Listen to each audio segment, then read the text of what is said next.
Every show I did in Episonic was a training ground, but not the least of which was Man from U.N.C.L.E.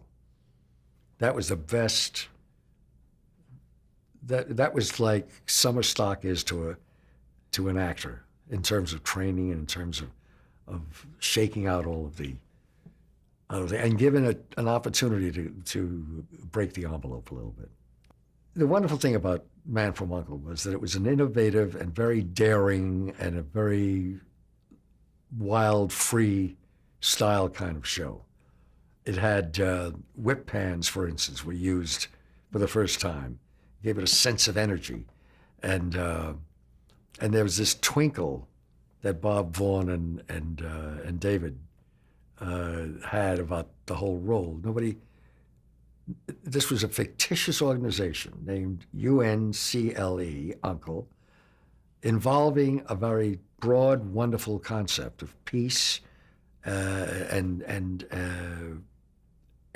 cooperation between, in effect, the two major antagonists of the Cold War, the Soviet Union and America.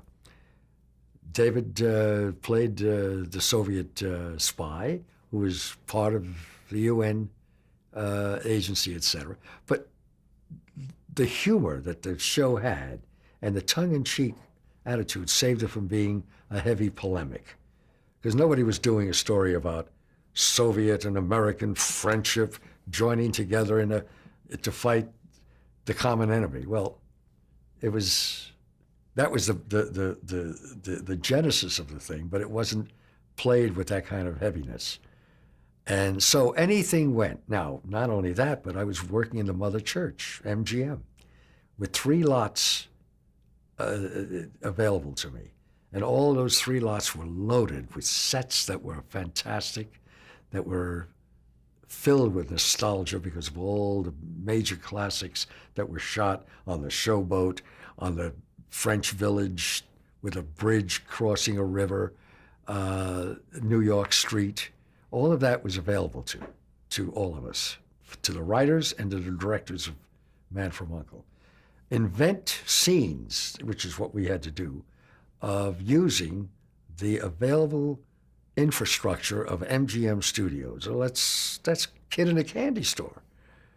And it didn't matter because there was always that wonderful element of being able to pull out anything they wanted out of Solo's pocket.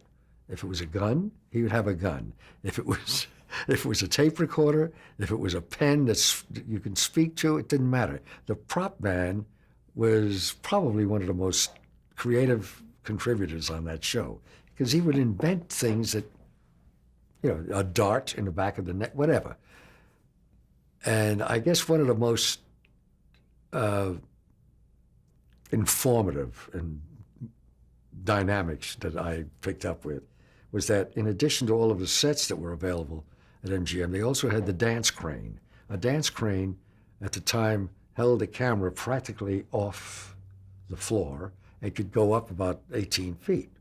So there were all kinds of wonderful possibilities of using the dynamics of film that wasn't available on the normal crane or the crab, dolly. With a heavy Mitchell camera, those kinds of moves were not possible. But with a dance crane, which is what it was invented for, with the Busby Berkeley, et cetera, you could look straight down and then drop from a low angle. And those kinds of cinematic specifics was what gave Man from U.N.C.L.E. the style that it had. And because it was encouraged, it allowed me to really push the envelope as far as I could.